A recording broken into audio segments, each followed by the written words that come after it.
now, make it loud for Jack Schutze. Oh, shoot. Happy birthday, Render. Happy birthday, Render. Happy birthday, fail to render. Happy birthday. All right, I'm done with that. My name is Jack. I'm here to do comedy.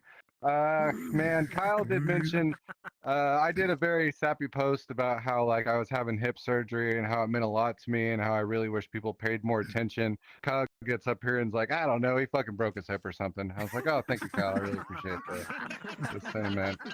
But don't feel sorry for me. Don't feel sorry for me. I broke my hip fucking Kyle's mom, so we're all good. We're all good.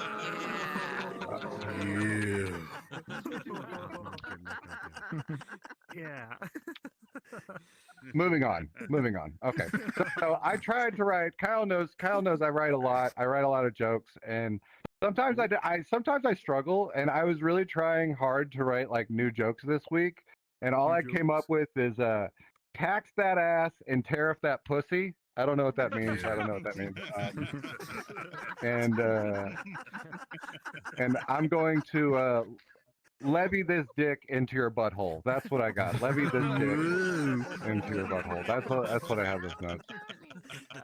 Truth be told, now let's talk about tariffs. So we're going to be building more stuff in America. I'm cool. Let's build more stuff in America. I just got to say there's going to be a lot more misspelled shit, y'all. Everything's going to be fucking misspelled, dude.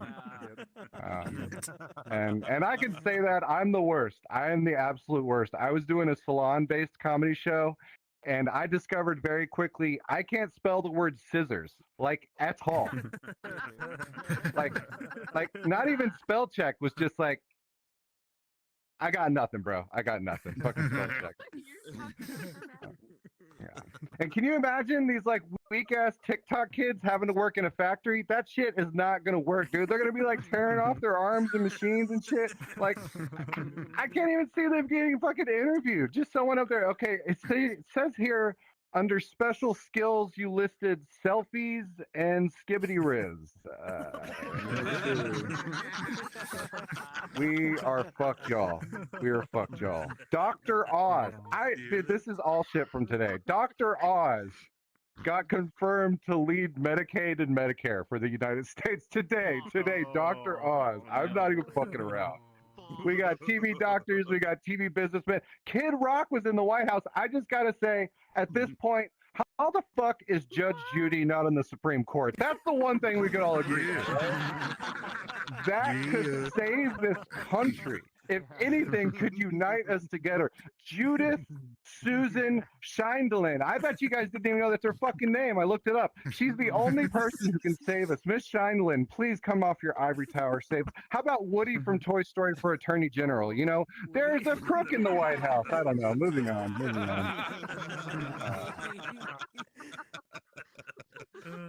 So it's been fun. I had hip surgery a week ago, so I've been spending the entire week at home with my wife, and she loves watching Love on the Spectrum.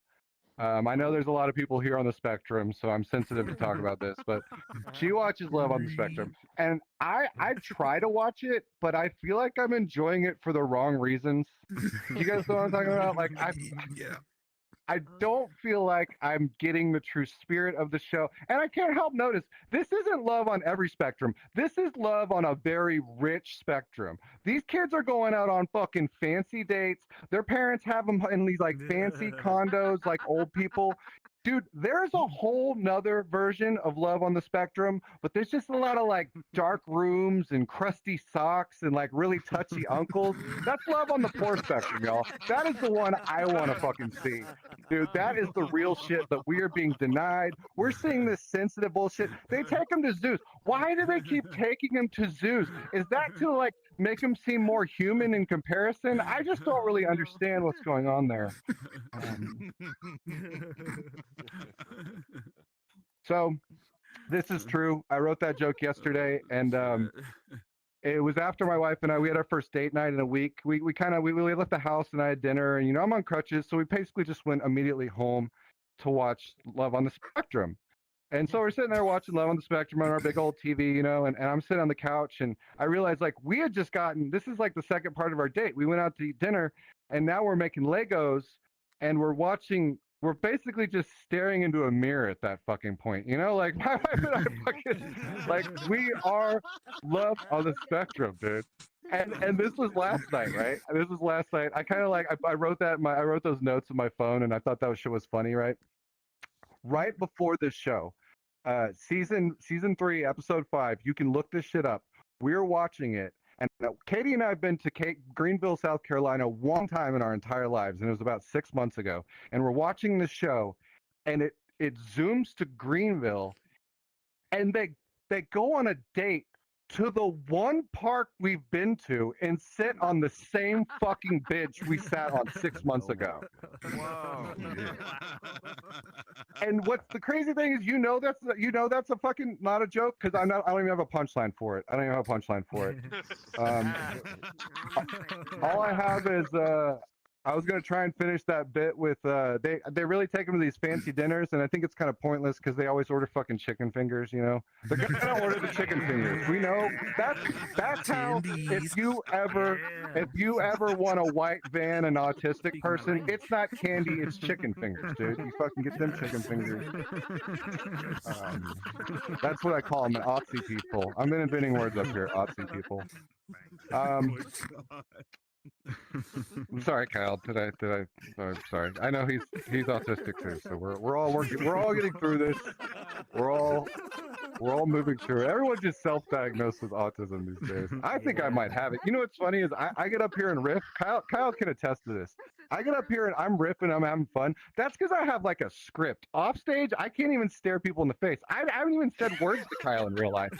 I just talk to him as a host and as a co-comedian. Yeah. Too real, too far behind the scenes. All right, I want to share you guys with this. This isn't really a joke either. I just want to make you as uncomfortable as possible by sharing part of my life with you. So I am a straight male. That's important for this joke. I'm a straight guy. I was born with a penis. But I did lose my virginity to a butthole. And let me explain.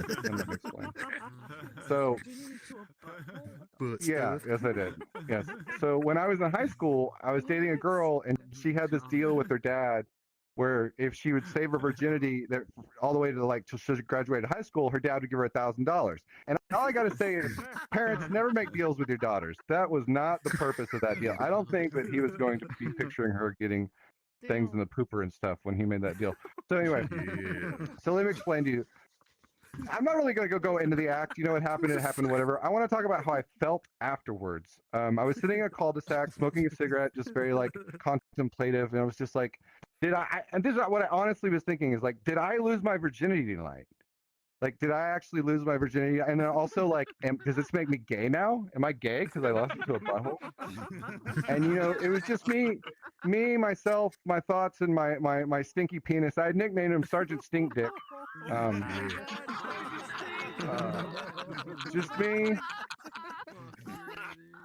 Just me and Sergeant Stink Dick. I also gave him a nickname, Colonel Cornhole, but that's for another whole nother show. I don't have enough time to get into that. But so we're just sitting there thinking about life, just thinking about life, and am I gay? Like I said, am I gay?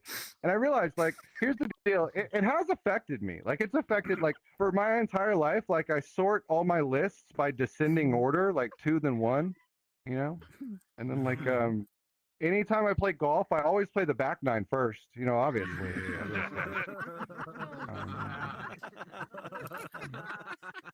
Yeah, it's really affected me. Thank you for the 1 minute light. I'm trying to remember. Oh yeah. So for years, I thought the term was post butt clarity.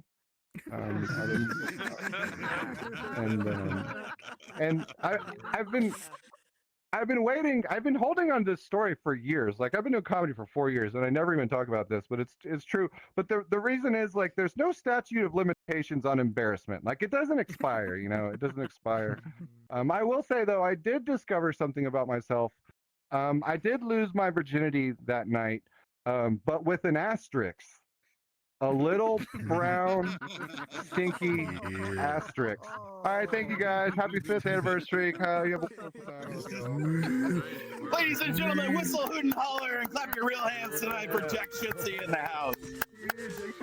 Holy fuck, he looks so hot singing me happy birthday. My autistic ass couldn't look at an avatar in the eyes, dude. Holy shit.